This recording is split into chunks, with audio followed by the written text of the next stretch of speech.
उपासक हृदय के नेत्र खोलने का प्रयास करें। वो पहले आहार शुद्धि करे, बहुत भोजन शुद्ध। बड़ी कृपा है, आकाशवृत्ति से जीवन चलता है, श्री जी को भोग लग करके मिलता है, परम पवित्र है। अब जो बात करें, पाते समय उपास्य देव के सिवा अन्य कोई विचार नहीं रह जाना चाहिए, ये ध्यान उपासक दे। इसीलिए नाम कीर्तन चला दिया जाता है। चलता है नाम कीर्तन, नाम कीर्तन चला दिया जाता है कि आपका मन किसी विषय का चिंतन न करने पावे, नाम कानों में पड़े और चिंतन नाम का हो। जब हम भोजन के साथ भजन चलाते हैं तो वो भोजन जब पचता है तो नस नस में परम पवित्रता और भजन के परमाणु फैलाता है। अब जैसे आजकल भोजन की प्रथा, जूता मोजा वही शौच में पहन के गए हैं, वही लघुशंका में, और वही होटल में बैठ के वैसे ही जूता मोजा, वही कपड़े, वैसे ही बनाने वाला क्या भाव वाला है, कैसी पवित्रता रखता है, और पाने वाला क्या भाव रखे हैं और कैसी पवित्रता है, इन सब का प्रभाव भोजन पे पड़ता है। अगर भोजन ठीक नहीं तो बुद्धि निर्णय नहीं कर पाएगी ठीक। हृदय के नेत्र खुलने के बाद तो बहुत दूर रही, इन नेत्रों से भी सही नहीं दिखाई देता, गंदा ही दिखाई देने लगता है। इन नेत्रों में गंदगी बढ़ जाती है। जिसकी तरफ देखो तो वासना की दृष्टि से देखो, दोष दृष्टि से देखो, राग द्वेष की दृष्टि से देखो, ब्रह्म दृष्टि भगवत दृष्टि उसकी नहीं आ सकती। ये बहुत जरूरी है। अरे कहीं भागा थोड़ी जा रहा है भोजन, धैर्य पूर्वक चिंतन करते हुए, नाम चल रहा है तो उसी नाम का चिंतन करते हुए। अब जैसे अपने लोग पूर्वाभ्यास तो पद चला लिया, बड़ी सुविधा रहती है। पद, कोई बड़ा पद ले लिया और मानसिक पद गुनगुना भी रहे हैं, चिंतन भी कर रहे, प्रसाद भी पा रहे। कोई पद उठा ले, बड़ा पद, देखत नौ निकुंज सुन सजनी लागत, प्रथम यथामति प्रणव बिहरत दो प्रीतम कुंज। अब जब तक पद पूरा नहीं होगा तो भागेगा नहीं, और भागेगा तो पद नहीं पूरा होगा, पकड़ हो जाएगी। अब पद चल रहा है, प्रसाद पा रहे हैं, तो कभी कभी प्रसाद पाते पाते आंसू चल रहे हैं, प्रसाद पा रहे हैं, पद चल रहा है। अब वो भोजन क्या करेगा? प्रसाद नस नस में जाकर भागवतिक भाव संचरित करेगा। अब आप प्रसाद पा रहे हैं, किसी द्वेषी का चिंतन कर रहे हैं, गुस्सा आ रही, अब नस नस को वो क्रोध से युक्त करने वाली वृत्ति पैदा करेगा। आप प्रसाद पा रहे हैं, कोई काम चिंतन कर रहे हैं, वही प्रभाव आपके अंदर पड़ेगा। हमारी पद्धति रही है प्रसाद पाने की, चाहे जितना पवित्र हो, पर भोजन पाने के पहले हाथ पैर धोए गए, कुल्ला किया गया, पवित्र हो करके फिर वहां बैठ करके, पद्धति थी आसन पीढ़ा चटाई बिछा दी गई, पवित्रता पूर्वक बैठे, भोग सामने आया, भगवद अर्पित प्रसाद है तो जय जयकार और कीर्तन करके पा रहे हैं। अगर वो ऐसी जगह से मिला है, भगवद अर्पित नहीं है, तो अपने सामने 1 मिनट रुक कर भगवद अर्पित करते हैं, फिर जय जयकार इष्ट की, गुरुदेव की, भगवान नामों की गूंज करके फिर पाते। वो प्रसाद हमारे हृदय में पवित्र भाव पैदा करेगा, भजन बढ़ेगा। भजन से ही हृदय के नेत्र खुलते हैं, भजन से हृदय के नेत्र, और हृदय के नेत्रों से ही प्रियालाल का दर्शन होता है, प्रियालाल का लीला चिंतन होता है। जो अपनी नस नस में नाम, पवित्रता, भक्ति, ज्ञान, तो तो भोजन में बहुत सावधान रहिए। ये 24 घंटे के लिए हमारे विचारों को अपवित्र या पवित्र करेगा भोजन। अगर अशुद्ध भोजन हो गया तो 2-3 दिन तक तो विक्षेप पड़ेगा ही। अगर बहुत ही निषिद्ध भोजन हो गया तो हो सकता है कि भजन भी रुक जाए, विक्षेप क्या रुक जाए, ऐसा ऐसा भोजन होता है। भोजन बहुत संभाल के, भले भूखा रहना पड़े तो अच्छा है 1-2 दिन, पर ऐसा भोजन ना होने पावे जो हमारे भजन को छीण करे।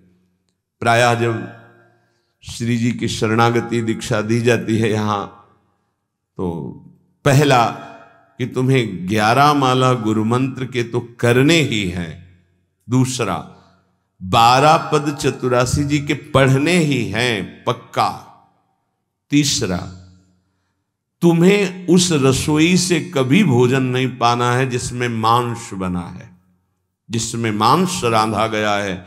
भले तुमको वहां दाल रोटी खीर और ये सब बना के दे, पर वो सात्विक भोजन नहीं होगा, वो राक्षसी भोजन होगा, क्योंकि वो रसोई अपवित्र है, उसके पात्र पवित्र। ये दीक्षा के समय दिया जाता है।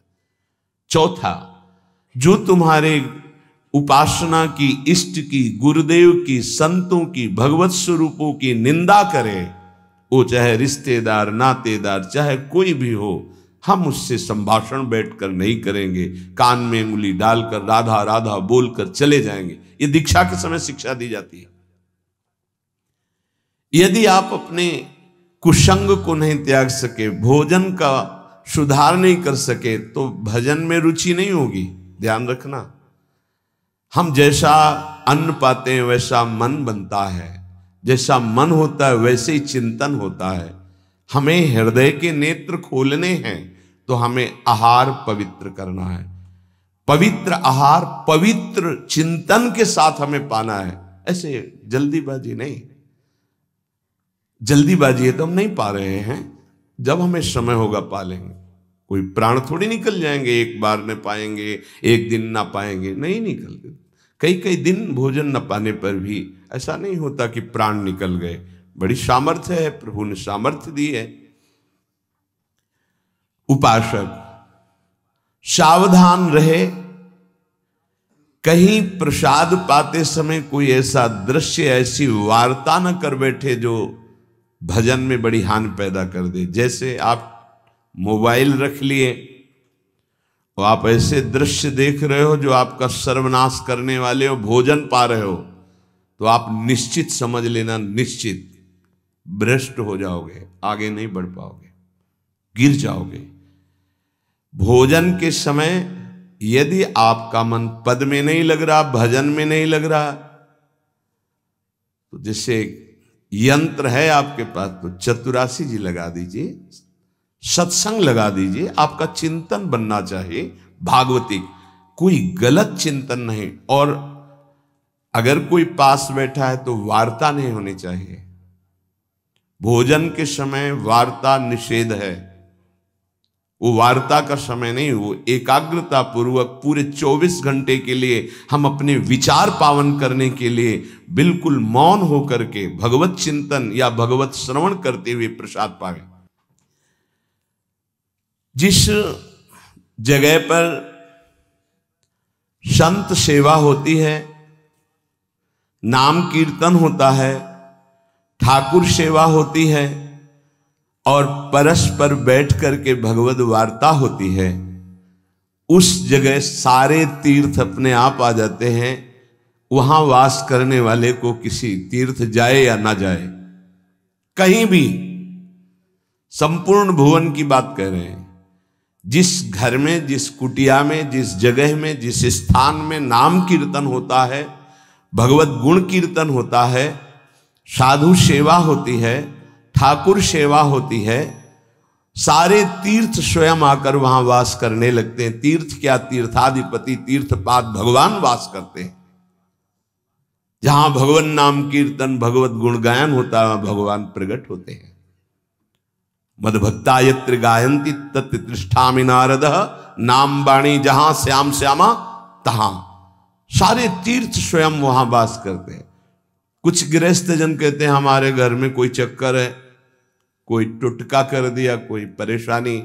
हम कह रहे नाम कीर्तन कीजिए, ठाकुर सेवा घर में विराजमान कीजिए, 30 मिनट बैठ करके भगवत चर्चा कीजिए। हिंदी आती है, संस्कृत आती, जो जैसे भी आप, भागवत है, गीता जी है, रामायण जी है, भगवत चर्चा गुणगान कर रहे हैं प्रभु को। उस घर में कोई अमंगल, कोई भूत प्रेत, कोई चक्कर, ऊपरी नीचरी, कोई बाधा, ग्रह नक्षत्र, कुछ नहीं। किसी को समझ नहीं आती कैसे सर्व मंगलमय भगवान का नाम समस्त पापों का नाश करके महामोद प्रकाशित करता है। अरे जहां एक भक्त बैठ करके नाम जप कीर्तन करता है और जहां पूरा परिवार बैठकर नाम कीर्तन कर, उसका कितना प्रभाव होगा। एक भक्त करे तो उसके प्रभाव का वर्णन होता है। पूरा परिवार नाम कीर्तन कर रहा है, पूरा परिवार ठाकुर सेवा में बैठ करके 5 मिनट ही सही, आरती पूजा प्रणाम नमस्कार, पूरा परिवार 30 मिनट बैठकर भगवत चर्चा सुन रहा है। कोई एक भगवत चर्चा कर रहा है, वो तीर्थ है घर, फिर ये तो परम धाम है। यहाँ तो महामोद मंगलमय है, यहाँ तो अखंड नाम कीर्तन भगवत चर्चा सब चलती ही रहती। आपको सावधान रहना, जो एक बार आदेश हो जाए उसका उल्लंघन ठीक नहीं है, और उसको तत्काल लागू किया जाए। अगर नहीं किया जाता तो उसे प्रमाद स्थिति कहते हैं, और फिर बुद्धि भ्रष्ट हो जाती है। कोई भी, चाहे वो साध्वी हो या उपासक हो, साधु हो, आज्ञा का उल्लंघन करने का स्वभाव ना डाले, नहीं तो प्रमाद स्थिति घसीट ले जाएगी। आज से जहां प्रसाद पाना प्रारंभ होता है और प्रसाद आचमन करने तक मौन, फिर हमें वार्ता ही किसी से करनी। प्रसाद पाने के समय वार्ता, ये तो हमें बात समझ में ही नहीं आई। उस समय कौन सी संगोष्ठी होती है, उस समय कौन सा प्रसंग होता है प्रिया प्रीतम के लीला चरित्र का। उस समय तो हम प्रसाद का स्वाद लेते हैं, उच्छिष्टामृत भुक्त वैव, प्यारे जू ने पाया है, और नाम कीर्तन करते हैं। तो हमारे हृदय के नेत्र खुलेंगे, तभी तो हमारी भजन में रुचि बढ़ेगी। जब हमारा प्रसाद पाते समय भजन होगा, बहुत ध्यान देने की बात है ये। अगर प्रसाद पाते समय प्रपंच, तो 24 घंटे प्रपंच चिंतन चलेगा। अगर प्रसाद पाते समय राग द्वेष की चर्चा, काम क्रोध की वार्ता, तो हृदय मलिन हो जाएगा। हम प्रसाद पाते हैं पवित्रता के लिए, प्राण पोषण के लिए, तो प्राण पोषण और पवित्रता दोनों होगी भगवत चिंतन से। केवल प्राण पोषण हुआ, बुद्धि अपवित्र हो गई, तो फायदा क्या। जो नाम जप करता है उसको कभी ये चिंता नहीं करनी कि अब हमारे जो पूर्व पाप हैं वो कैसे नष्ट होंगे। वज्रम पाप मही भृताम, जैसे पर्वत को चूर चूर करने के लिए देवराज इंद्र जब वज्र का प्रहार करते हैं तो वो धूल हो जाता है, ऐसे पहाड़ जैसे भी पाप हों और नाम जप कर रहे तो नाम जप क्या करता है, वज्र के समान उस पहाड़ जैसे पाप पर टूट पड़ता है और उसे धूल धूसरित कर देता है। वज्रम पाप मही भृताम, हमें नाम पर ध्यान देना है। कैसे नाम जब छूट जाता है उपासक होकर भगवत प्राप्ति का लक्ष्य बना के, और तुम्हें चैन है, इसका मतलब है आपका लक्ष्य भी भजन भगवत प्राप्ति नहीं बना, नहीं तो चैन के तद विस्मरणेन परम व्याकुलते थे। भगवद्रोद्रेकस्य सिद्धौषधम, ये नाम संसार रोग के आवेश को शांत करने की सिद्ध औषधि है। जासु नाम भव भेषज, ये भगवान नाम ये भव रोग की अचूक औषधि है। अर्थात नाम जापक को भी ये भी चिंता नहीं करने की हमारा कल्याण होगा कि नहीं, नाम चल रहा है, ये हमें भव समुद्र से पार ही नहीं, भव समुद्र को सुखा देगा। नाम लेत भव सिंधु सुखाही, करो विचार सुजन मन माही। पाप के पर्वत को वज्र की तरह नाम टूटकर धूल धूसरित कर देता है और भव समुद्र को सुखा देता है। पार जाने की जरूरत ही नहीं, खत्म ही हो जाता है, कल्याण की चिंता नहीं। मिथ्या ज्ञान निशा विशाल तमसस् तिगमांशु बिंबोदय। ये नाम अज्ञान रूपी घोर अंधकारमयी रात्रि के नाश के लिए भगवान भुवन भास्कर सूर्य के समान है। उपासक को अभी ये भी चिंता नहीं करनी कि हमें तो कोई ज्ञान नहीं है, हमारे अंदर तो अभी बड़े आकर्षण है संसार के, अविद्या है। बिल्कुल चिंता मत करो। नाम जब चल रहा तो जैसे घोर अंधकार रात्रि में है, सूर्य उदय होते ही वो सब नष्ट हो जाता है, ऐसे ही नाम जापक के हृदय का अज्ञान अंधकार नष्ट करने के लिए भगवान नाम सुंदर ज्ञान प्रकाश कर देते हैं। अन्य उसे कोई पढ़ने लिखने की आवश्यकता नहीं पड़ेगी। नाम जब से अपने, जैसे कल आप सत्संग में ध्यान दीजिए, सुन रहे थे कि जिसका अंतःकरण शुद्ध हो जाता है, जो राग द्वेष रहित महात्मा है, बिना पढ़े सारे वेदों का अर्थ उसके हृदय में स्फुरित हो जाता है। मिथ्या ज्ञान निशा विशाल तमसस् तिगमांशु बिंबोदयः। अज्ञान रात्रि के घनीभूत अंधकार के नाश के लिए प्रभु का नाम सूर्य के समान है। क्रूर क्लेश मही रुहा मूर्तर ज्वाला जटालह सिखे। ये क्रूर कर्म कराने वाले काम क्रोध लोभ मोह मद मत्सर, इनका जंगल है। इस जंगल को नष्ट करने के लिए दावाग्नि के समान नाम है, इसको भस्म कर देगा, सारे विकारों को भस्म कर देगा नाम। क्रूर क्लेश मही रुहा मूर्तर ज्वाला जटाला सिकी। जैसे प्रचंड दावानल पूरे वन को भस्म कर देता है, ऐसे नामाग्नि समस्त विकारों को भस्म कर देती। हमको ये भी चिंता नहीं करनी कि हमारे अंदर विकार काम क्रोध लोभ मोह मद मत्सर है। नाम चिंतन करो, चिंता नहीं। द्वारम निर्वृत्ति सन्मनो विजयते कृष्णेति वर्णद्वयम।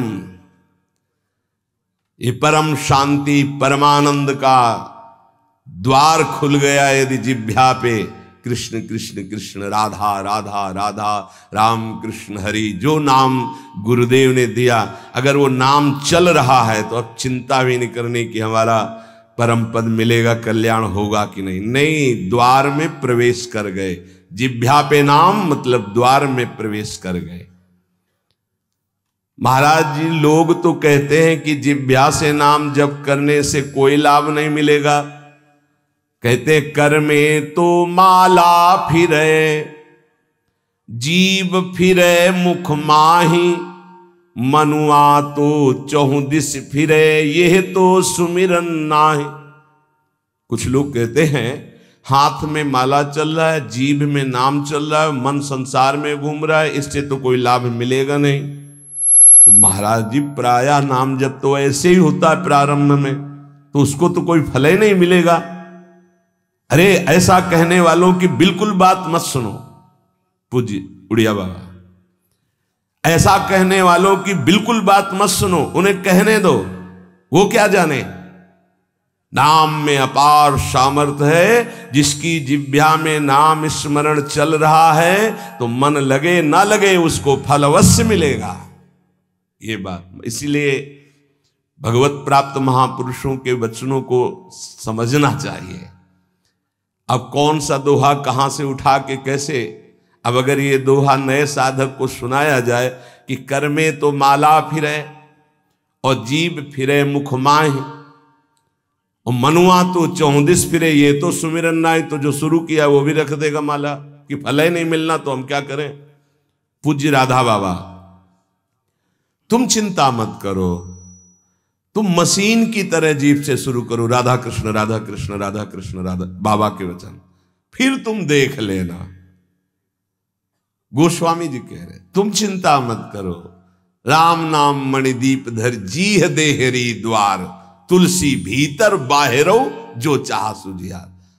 हमको वो बात समझनी है जो बड़े बड़े महापुरुष कह रहे हैं।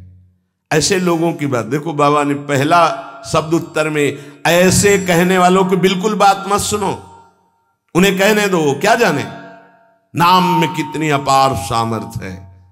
अहो वत्स पचतो गरीयान यज्जिभ्याग्रे वर्तते नाम तुभ्यम, ना कि मनसाग्रे लिख देते ना, मनसाग्रे यह जिभ्याग्रे, जिभ्या में जिसके आपका नाम विराजमान हो गया वो चांडाल भी जगत पूज्य बन जाता है। अहो वत्स पचतो गरीयान, वो सर्वश्रेष्ठ हो जाता है। भजन करना है, निरंतर भजन करना है, मन लगे ना लगे तुम्हें इसकी परवाह नहीं करनी। जो तुम्हारी जिह्वा से नाम निकल रहा है वो फल दे के रहेगा, ये बैठा लो हृदय में। केवल जिह्वा से तुम भजन करना प्रारंभ करो, फिर देखना मन लगने की बात जाने दो, मन नाममय हो जाएगा, अपने आप नाममय हो जाएगा। जब हम अधिक समय तक विषय चिंतन करते हैं तो मन विषयमय हो जाता है। जब अधिक समय तक हम नाम जपते हैं तो मन नाममय हो जाता है। इसलिए तुम ऐसी बातें मत सुनो, निरंतर नाम जपने का अभ्यास जिह्वा से ही करो, तुम्हारा मन भगवदाकार हो जाएगा।